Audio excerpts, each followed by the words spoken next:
Front Pembela Islam resmi didirikan pada 17 Agustus 1998, hanya berselang 3 bulan dari runtuhnya kekuasaan Orde Baru. Dalam euforia reformasi yang mengguncang politik dan militer Indonesia, kehadiran FPI tampak seperti gejala dari kekacauan sosial pasca rejim otoriter. Namun sebuah pertanyaan besar mengemuka. Apakah kemunculan FPI murni gerakan keagamaan akar rumput, ataukah ada konfigurasi kekuasaan di baliknya? Dokumen dan investigasi yang dihimpun dari berbagai sumber menunjukkan bahwa FPI tidak lahir di ruang hampa, melainkan dalam kerangka strategi pengamanan sipil oleh negara. Sebuah laporan dari International Crisis Group pada tahun 2001 menyebutkan bahwa sejumlah organisasi keagamaan militan, termasuk FPI, mendapat toleransi bahkan dukungan dari berbagai unsur militer dan kepolisian dalam rangka menciptakan keseimbangan kekuatan sipil.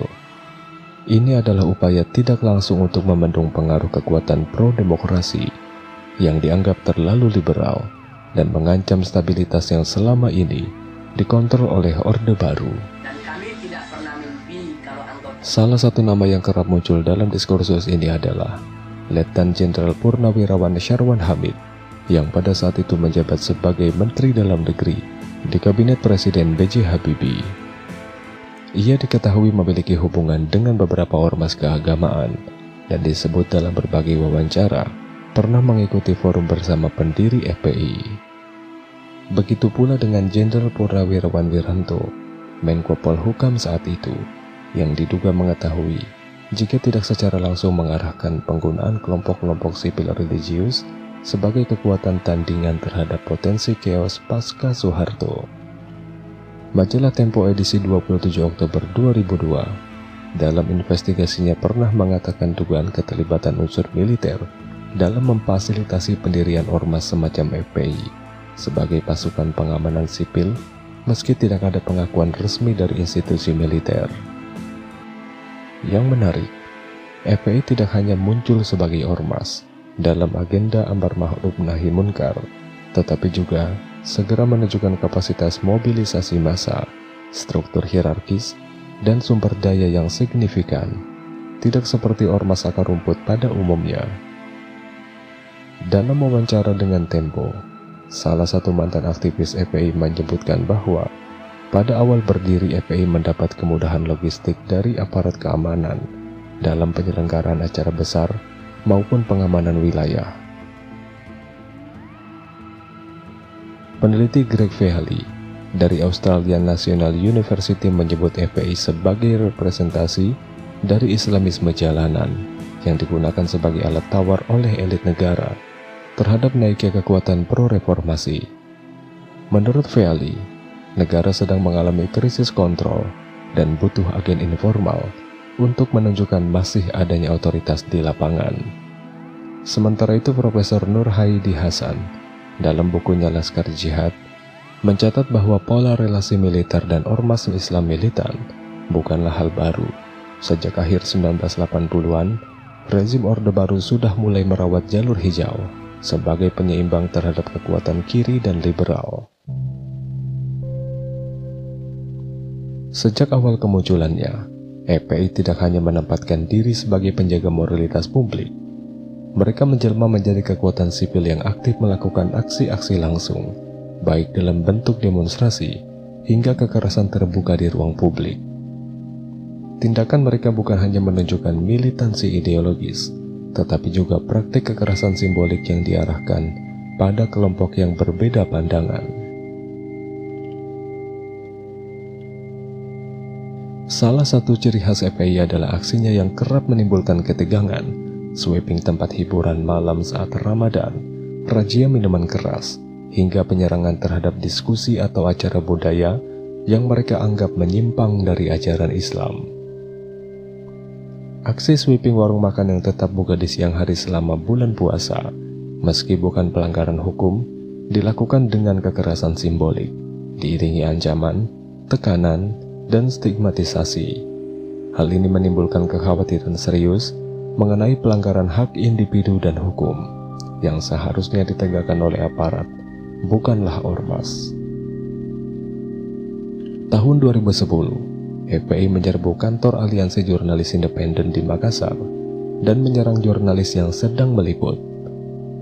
Tahun 2012, FPI menyerang kelompok Ahmadiyah di Cekesi yang menewaskan 3 orang, dan video kejadian itu menyebar luas. Hingga saat ini, kasus tersebut menjadi salah satu presiden terburuk intoleransi beragama di Indonesia. Laporan Komnas HAM menyebut insiden Cekesi sebagai pelanggaran HAM berat dan menyoroti kelambanan aparat dalam mencegah kekerasan.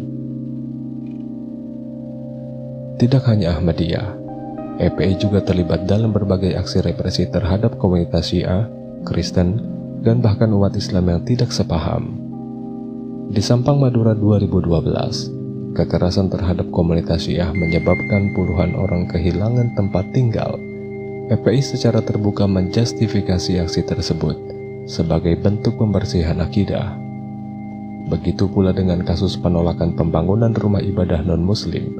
FPI sangat aktif menjadi penggerak aksi penolakan gereja di sejumlah daerah seperti Bogor dan Bekasi. Selain kekerasan fisik, FPI juga aktif menciptakan tekanan simbolik melalui fatwa sosial. Contohnya adalah pelarangan penggunaan atribut Natal oleh karyawan mal yang disampaikan secara masif melalui selebaran, mimbar, dan bahkan video daring. Padahal, fatwa seperti itu tidak memiliki kekuatan hukum, namun tetap menimbulkan tekanan sosial dan konflik horizontal. Puncak mobilisasi massa FPI terjadi dalam aksi 212 pada Desember 2016. Gerakan ini dimobilisasi untuk menuntut agar Gubernur Jakarta saat itu, Basuki Cahayapurnama, dipenjara atas tuduhan penistaan agama. Isu agama digunakan secara masif untuk menggalang kekuatan politik, dan Rizik Syihab tampil sebagai simbol resistensi Islam terhadap penistaan. Namun narasi ini tidak berdiri sendiri. Lembaga riset IPEC dalam laporannya tahun 2017 menyebutkan bahwa aksi 212 tidak bisa dilepaskan dari konteks kontestasi politik Pilkada Jakarta dan dinamika antara elit politik nasional. IPEC mencatat adanya aliansi sementara antara FPI, GNPF MUI, dan tokoh politik yang memiliki kepentingan elektoral. Mantan pejabat negara, pengusaha, dan partai politik tertentu disebut berada di belakang pembiayaan aksi tersebut. Nama seperti Fadlizon dan Amin Rais tampak dalam sejumlah pertemuan dan aksi yang terafiliasi dengan 212. Bahkan Wakil Ketua DPR saat itu bernama Fahri Hamzah sempat mengakui adanya gerakan moral yang dibiayai oleh simpatisan kaya. Sementara itu, laporan investigasi BBC Indonesia mengungkapkan aliran dana yang tidak transparan dalam gerakan 212. Ada pula dugaan bahwa perusahaan besar memiliki kepentingan pada Pilkada Jakarta. Mereka pun ikut menyumbang logistik secara diam-diam. Apakah FPI benar-benar gerakan Islam murni atau kendaraan politik? Pertanyaan ini menjadi penting karena dalam banyak aksi mereka, nuansa keberpihakan politik sangat kental, mulai dari dukungan terhadap calon-calon tertentu, keterlibatan dalam kampanye, hingga tekanan terhadap aparat untuk menindak tokoh oposisi politik tertentu. Menurut pengamat politik Saiful Mujani, FPI lebih tepat disebut sebagai gerakan sosial keagamaan dengan fungsi politik elektoral. Dia menyebutkan bahwa FPI digunakan dan juga menggunakan partai politik dan elit untuk memperkuat basis dukungan mereka. FPI membentuk dirinya bukan hanya dari ideologi, tetapi dari jaringan kuasa yang memungkinkan eksistensinya. Mereka bukan sekedar kelompok religius, tapi bagian dari arsitektur kekuasaan informal yang bekerja dalam bayang-bayang elektoral.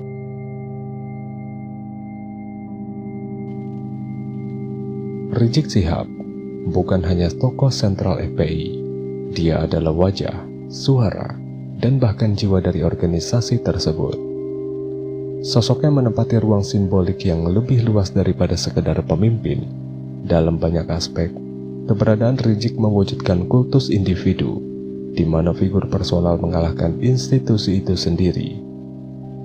Kultus ini dibentuk melalui narasi keagamaan, gelar nasab, karisma oratoris, hingga citra sebagai korban penguasa.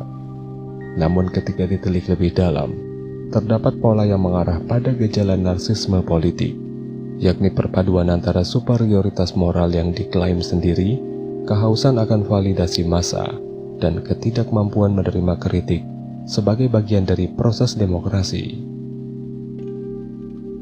Rizik dibingkai sebagai imam besar umat Islam Indonesia oleh para pengikutnya, sebuah sebutan yang tidak datang dari proses keagamaan formal, tetapi dari mobilisasi persepsi publik.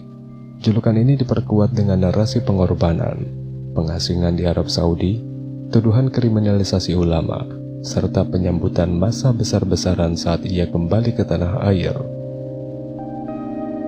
Pengkultusan ini memperkuat posisi Rizik sebagai pemimpin yang seolah tidak bisa digantikan. Tidak ada struktur kepemimpinan transisional yang jelas di EPI. Bahkan saat ia berada di luar negeri, keputusan-keputusan strategis tetap merujuk kepadanya. EPI menjadi organisasi yang terpersonifikasi, keberadaan yang menyatu dengan figur Rizik. Bila ditilik menggunakan pendekatan psikologi politik, khususnya teori Narcissistic Personality Disorder yang dijabarkan dalam DSM-5, terdapat sejumlah indikator yang relevan. Rizik sering menyebut dirinya sebagai ulama pembela umat yang tidak tertandingi, dan menyatakan bahwa hanya dia yang berani menghadapi tirani kekuasaan. Setiap ceramah publik dirancang sebagai panggung glorifikasi diri, lengkap dengan pujian kolektif dari massa dan simbolisme religius. Di mana-mana dia dihina oleh rakyatnya. Dalam banyak pidatonya, Rizik membayangkan terbentuknya negara yang berdasarkan syariat Islam, dengan dirinya sebagai pemimpin spiritual dan moral. Sampai mau dibubarin. Dia sering menanggapi kritik dengan serangan balik, baik terhadap sesama ulama, akademisi, maupun media. Kritik terhadap EPI atau dirinya hampir selalu dianggap sebagai bagian dari konspirasi anti-Islam.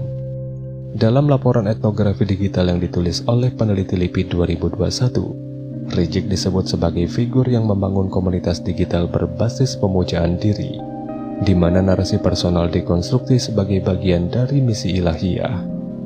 Media sosial resmi EPI dan GNPF Ulama secara aktif memproduksi konten yang mengagungkan dirinya, dari potongan-potongan ceramah, kultum, hingga testimoni pengikut. Salah satu elemen penting dalam narsisme politik adalah kecenderungan membangun konflik untuk menguatkan identitas kepemimpinan.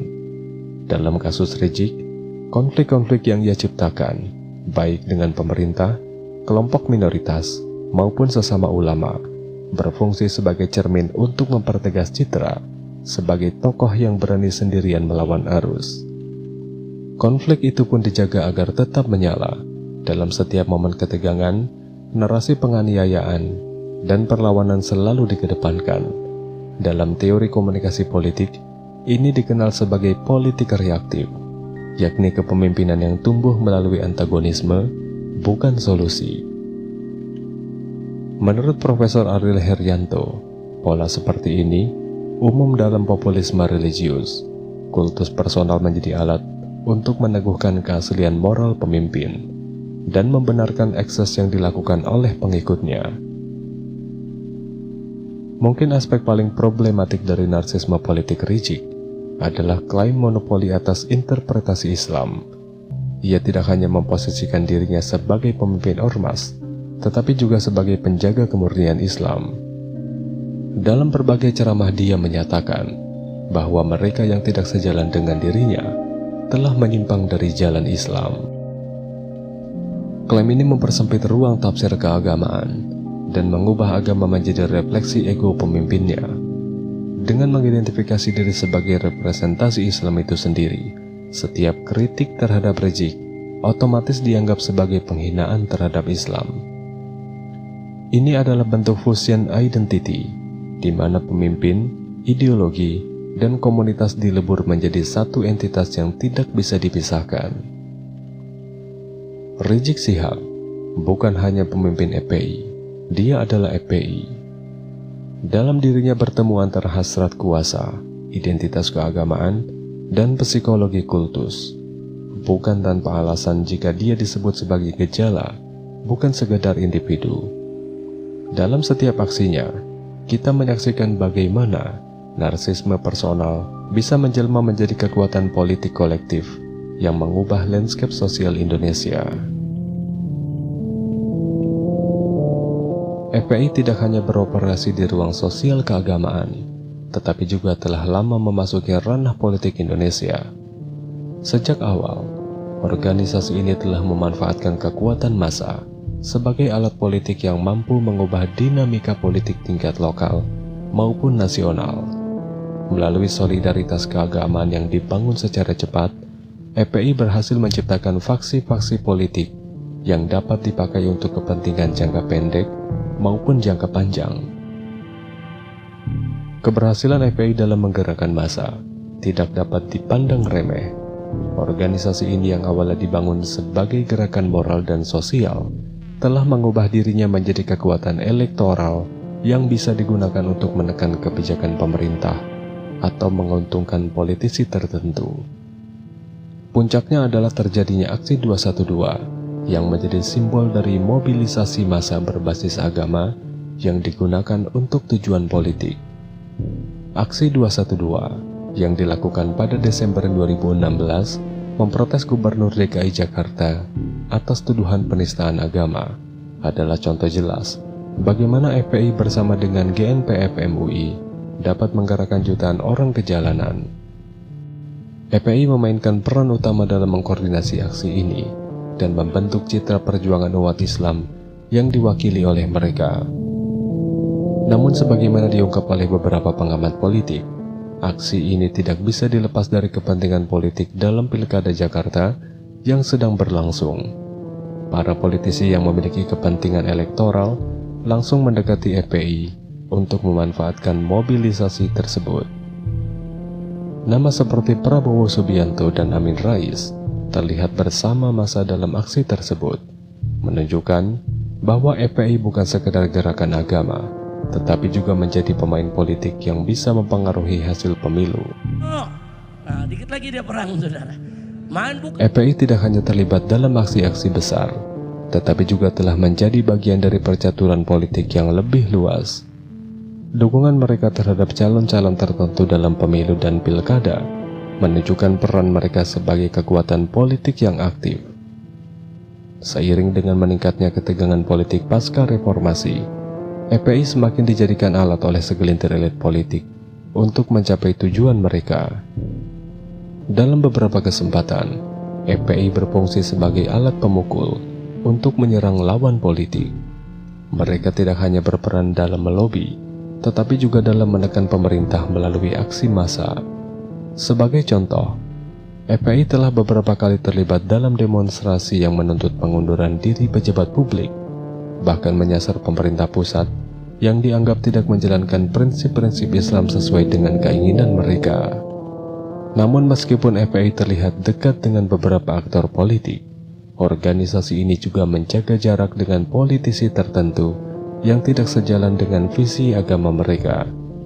Ketegangan ini menciptakan situasi yang sering berubah-ubah, di mana FPI bisa saja menjadi sekutu sementara bagi politisi yang menguntungkan, atau malah menjadi lawan bagi mereka yang tidak sesuai dengan narasi agama yang dibawa oleh FPI. Politik identitas yang mengedepankan kepentingan kelompok berdasarkan agama, etnis, atau identitas lainnya adalah ladang sumber bagi FPI. Sebagai ormas yang berfokus pada gerakan keagamaan, FPI berhasil menggait berbagai kelompok yang merasa terpinggirkan atau terancam oleh modernitas, sekularisme, atau bahkan keberagaman agama di Indonesia. Dengan mengusung retorika bahwa mereka adalah pembela sejati Islam, FPI tidak hanya merekrut pengikut dari kalangan pesantren dan umat Islam tradisional saja, tetapi juga menggalang massa dari kalangan urban yang merasakan ketidakadilan sosial dan ingin mencari pembenaran dalam identitas religius. Dalam hal ini, FPI memainkan peran penting dalam menciptakan politik identitas yang eksklusif, di mana mereka yang tidak sejalan dengan visi mereka dianggap sebagai ancaman. Keberhasilan FPI dalam membangun politik identitas ini juga berkaitan dengan klaim mereka terhadap keabsahan agama. Dengan menggunakan simbol-simbol agama yang sangat kuat, mereka membangun narasi bahwa hanya mereka yang benar-benar memahami ajaran Islam yang sahih, dan siapapun yang berbeda pendapat adalah ancaman terhadap moralitas publik. FPI juga sangat mahir dalam memanfaatkan media untuk memperkuat posisinya, tidak hanya melalui media konvensional seperti televisi dan surat kabar, tetapi mereka juga sangat aktif di dunia maya. Melalui akun-akun media sosial mereka, FPI berhasil menyebarkan narasi mereka kepada khalayak yang lebih luas dan membangun mobilisasi massa yang lebih terstruktur. Rizik Syihab sebagai tokoh utama menjadi pusat dari komunikasi ini. Dengan bantuan media sosial, FPI membangun jaringan solidaritas yang tidak hanya berbasis pada aktivitas jalanan, tetapi juga pada ruang-ruang digital. Dalam banyak kasus, informasi yang mereka sebarkan tidak hanya berupa ajakan untuk ikut aksi, tetapi juga kampanye hitam terhadap pihak-pihak yang mereka anggap musuh, seperti kelompok minoritas agama atau individu-individu yang kritis terhadap FPI. Di sisi lain, FPI juga aktif dalam memanipulasi persepsi publik dengan narasi-narasi yang dikendalikan. Penggunaan media sosial sebagai alat politik memungkinkan mereka untuk menciptakan citra positif di mata massa, sekaligus menyerang lawan-lawan mereka dengan cara-cara yang sangat sistematis. FPI menggabungkan antara kekuatan massa, politik identitas, dan manipulasi media untuk mempengaruhi konstelasi politik Indonesia. Keberadaan mereka semakin menjadi kekuatan yang harus diperhitungkan dalam politik tanah air, dengan kemampuan untuk menggiring opini publik dan membentuk arah kebijakan melalui mobilisasi sosial yang sangat terorganisir. Rizik Syihab adalah salah satu figur paling kontroversial dalam politik Islam Indonesia. Sebagai pendiri dan pemimpin Front Pembela Islam, Rizik telah berhasil membangun dirinya sebagai simbol perjuangan Islam konservatif. Namun di balik peranannya yang cukup besar dalam dinamika politik Indonesia, terdapat sejumlah kontroversi yang mencuat, baik dalam hal agama, moralitas, maupun hukum. Rizik Syihab bukan hanya seorang tokoh agama, tetapi juga seorang aktor politik yang cerdik. Sejak awal ia berhasil menggabungkan antara agama dan politik dalam satu paket yang saling menguntungkan. Perannya dalam mobilisasi massa untuk aksi-aksi besar, seperti aksi 212, telah menjadikannya figur yang sangat berpengaruh di kalangan umat Islam yang merasa terpinggirkan oleh perkembangan politik nasional. Rizik selalu menegaskan bahwa dia adalah pembela sejati Islam. Dengan retorika yang penuh semangat, dia berhasil memanfaatkan ketidakpuasan umat Islam terhadap penguasa politik, baik di tingkat lokal maupun nasional. Namun yang lebih menarik adalah bagaimana dia secara aktif terlibat dalam dunia politik praktis, bersekutu dengan politisi-politisi tertentu yang memiliki kepentingan serupa dalam menggulingkan musuh-musuh politik mereka. Dalam konteks ini, Rizik Syihab lebih dari sekedar pemimpin ormas. Dia menjadi figur sentral dalam gerakan Islam politik yang menggabungkan elemen-elemen agama dengan tujuan-tujuan elektoral. Selain peran politiknya, Rizik juga dikenal karena sejumlah kontroversi pribadi yang tidak hanya berkaitan dengan kegiatan ormas saja, tetapi juga dengan masalah moral dan hukum. Pada 2016, publik Indonesia dikejutkan dengan munculnya kasus chatting yang melibatkan Rizik, yang membuatnya harus meninggalkan Indonesia dan mengasingkan diri di Arab Saudi. Kasus tersebut menambah panjang daftar kontroversi yang melibatkan Rizik, yang sebelumnya sudah dikenal karena sejumlah pernyataan dan tindakan yang dianggap sangat provokatif. Sebagai contoh, dia sering menyerukan agar umat Islam menuntut tindakan tegas terhadap pemerintah yang dianggap tidak sesuai dengan prinsip-prinsip agama Islam yang dia anut. Dalam pandangan banyak pihak, terutama para pengkritiknya. Rizik telah menjadikan dirinya sebagai simbol dari Islam politik yang mengedepankan kekuatan massa dan identitas agama sebagai instrumen untuk mempengaruhi kebijakan politik di Indonesia. Namun kontroversi pribadinya memunculkan pertanyaan besar tentang integritas dan konsistensinya sebagai pemimpin agama. Selain keterlibatannya dalam politik dan kontroversi moral, Rizik juga sering mengangkat statusnya sebagai seorang syahid yang mengklaim keturunan langsung dari Nabi Muhammad melalui jalur Ba'alawi, keturunan dari Hadramaut Yaman. Di masyarakat Muslim Indonesia, gelar syahid memiliki kedudukan yang sangat tinggi dan sering digunakan untuk memperoleh pengaruh sosial dan politik.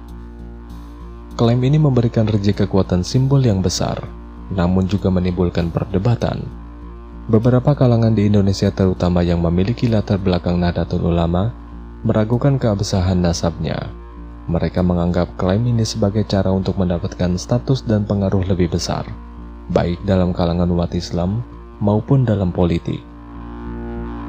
Diskusi tentang validitas nasab Rizik semakin berkembang, dengan banyak pihak yang meragukan apakah garis keturunan yang diklaim oleh Rizik benar-benar dapat diverifikasi secara sejarah. Bahkan beberapa studi menunjukkan adanya kesalahan dalam silsilah yang diklaim oleh Rizik. Namun meskipun adanya kontroversi ini, klaim kesyahidan tetap memberikan legitimasi simbolik yang sangat kuat bagi Rizik yang memperkuat posisinya sebagai pemimpin dalam gerakan Islam konservatif. Penting untuk mempertanyakan apakah Rizik Syihab adalah seorang pemimpin agama sejati, atau lebih tepat disebut sebagai seorang politisi yang menggunakan agama untuk mencapai tujuan-tujuan tertentu.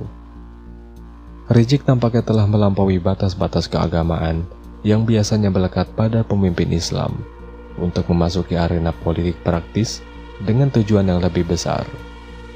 Sebagai pemimpin ormas, Rizik tidak hanya menyerukan untuk menegakkan hukum Islam, tetapi juga secara aktif mendorong perubahan politik yang melibatkan pergolakan kekuasaan. Dengan memanfaatkan ketidakpuasan umat Islam terhadap pemerintah, dia berhasil mengonsolidasikan kekuatan massa yang bisa digunakan untuk mempengaruhi jalan politik nasional.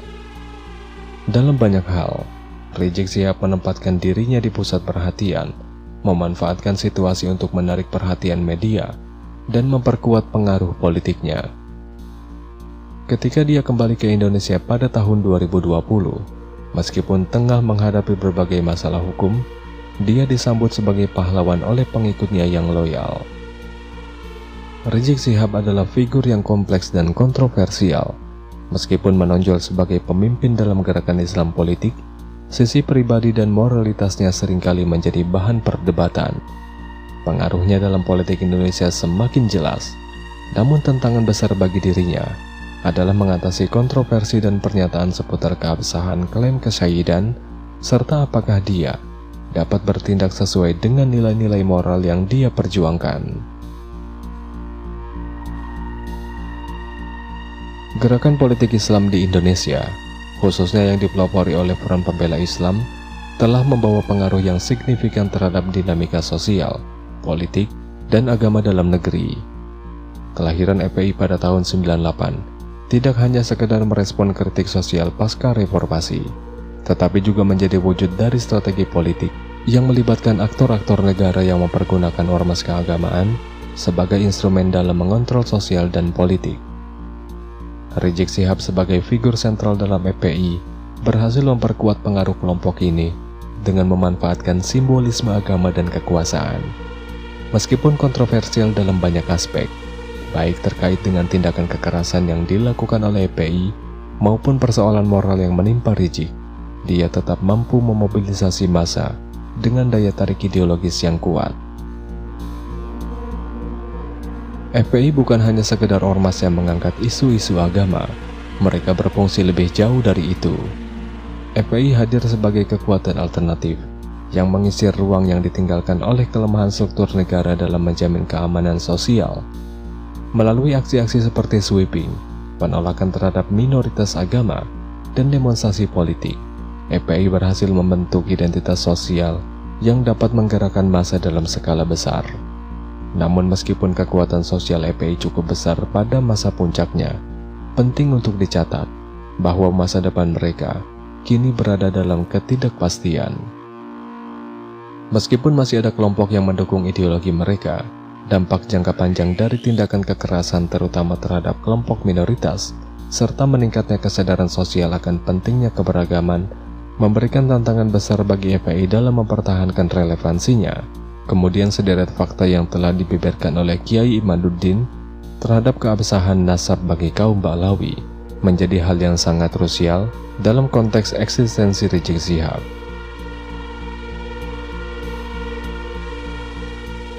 Rizik Syihab, melalui statusnya sebagai syahid dan figur pemimpin FPI, mengklaim otoritas moral yang luar biasa. Namun kontroversi pribadi, moralitas, dan keabsahan nasabnya telah meredupkan banyak dukungan yang semula datang dari pengikutnya yang loyal. Keputusan-keputusan yang dia ambil baik dalam konteks sosial politik maupun dalam kehidupan pribadinya menimbulkan pertanyaan serius tentang keabsahan klaim moral yang dia ajukan. FPI dan Rizik Syihab berada pada titik di mana tantangan terhadap legitimasi mereka semakin besar, tidak hanya karena masalah hukum dan etika, tetapi juga karena perubahan paradigma dalam masyarakat Indonesia yang semakin inklusif dan moderat. Gerakan-gerakan Islam radikal yang pernah memengaruhi Indonesia dengan kuat, kini mulai kehilangan daya tarik mereka. Dan rakyat Indonesia mulai mencari alternatif yang lebih damai dan berbasis pada dialog antara agama. Di tengah tantangan yang dihadapi FPI dan figur-figur yang terkait dengan gerakan radikal, Indonesia sebagai negara yang pluralistik semakin menunjukkan kematangan dalam menghadapi ekstremisme. Gerakan radikal seperti FPI berhadapan dengan gelombang moderasi dan pluralisme yang semakin kuat. Pemerintah Indonesia, melalui berbagai kebijakan dan kerjasama dengan masyarakat sipil, terus memperkuat pentingnya toleransi dan perdamaian antara umat agama.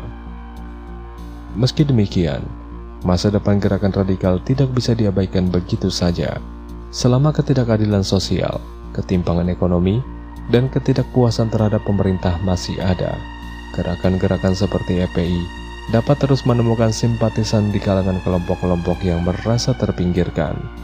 Namun dampak dari globalisasi dan pendidikan yang lebih baik memberi harapan bahwa Indonesia akan lebih fokus pada nilai-nilai kebersamaan, demokrasi, dan hak asasi manusia.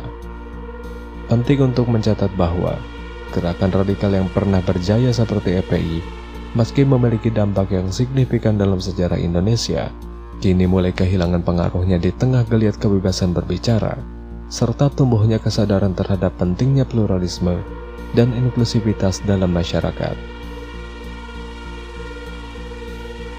Indonesia memiliki tantangan besar dalam menjaga stabilitas sosial di tengah ancaman-ancaman yang muncul dari kelompok-kelompok ekstremis. Pemerintah dan masyarakat harus bekerja sama untuk menciptakan ruang-ruang untuk dialog dan saling pengertian antara kelompok-kelompok agama yang berbeda. Salah satu kunci untuk mencapai hal ini adalah dengan memperkuat nilai-nilai toleransi dan kesetaraan dalam pendidikan dan kebijakan publik. Penting untuk diingat bahwa dengan mayoritas umat Islam terbanyak adalah contoh penting dari negara yang bisa menjaga keberagaman dan keharmonisan dalam masyarakat. Menghadapi tantangan dari kelompok-kelompok radikal, Indonesia harus lebih fokus pada pembangunan nilai-nilai kebangsaan yang menjunjung tinggi hak asasi manusia dan hak individu, termasuk hak untuk memilih agama dan berkeyakinan. Rizik Syihab adalah figur yang lahir dari kekosongan legitimasi moral pasca Orde Baru. Dia memanfaatkan ruang kosong antara negara yang lemah dan masyarakat yang haus keadilan moral dengan membungkusnya dalam narasi keagamaan yang konfrontatif. Dalam konteks ini, FPI dan sosok Rizik menjadi semacam wakil umat yang menggugat sistem melalui simbol dan aksi, kadang melampaui batas hukum dan akal sehat publik. Namun seiring waktu, romantisme terhadap figur ulama pejuang mulai mengalami degradasi. Pembubaran FPI, proses hukum terhadap Rizik, serta garis nasab yang diragukan, menandai titik balik bahwa negara mulai menegaskan batas terhadap kekuasaan simbolik yang merusak tatanan sipil. Tidak bisa dipungkiri bahwa kekuatan Rizik dan FPI masih bergantung pada sentimen identitas momentum politik, keadiluhungan nasab, dan dukungan logistik dari elit. Ketika semua itu tercerai, gerakan ini tidak lagi mempunyai energi yang sama. Kini Rizik masih mempunyai pengikut, tetapi tidak lagi mampu mengguncang pusat seperti dahulu. Narasi kezaliman terhadap ulama sudah kehilangan daya magnetnya di tengah masyarakat yang semakin skeptis, cerdas, dan lelah pada polarisasi agama. Bahkan kelompok Islam konservatif pun kini terfragmentasi dan cenderung bergerak ke arah yang lebih taktis dan elitis ketimbang populis dan jalanan. Rizik mungkin tetap hadir sebagai simbol, namun era gerakan radikal berbasis mobilisasi massa seperti 212 tampaknya sudah berada di senjakalanya.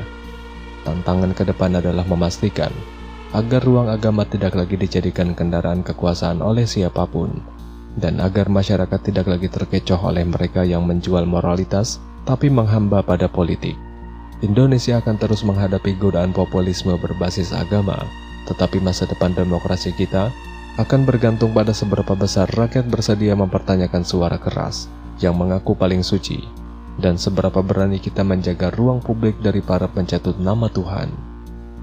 FPI dan Rizik Syihab adalah fenomena yang tidak bisa dipisahkan dari dinamika sosial politik dan agama di Indonesia. Meskipun FPI sudah dibubarkan, pengaruhnya masih terasa dalam gerakan-gerakan berbasis politik identitas. Rizik dengan segala kontroversinya tetap menjadi tokoh yang menjadi massa besar, meski banyak pengikutnya yang mulai meragukan integritas dan kepemimpinannya.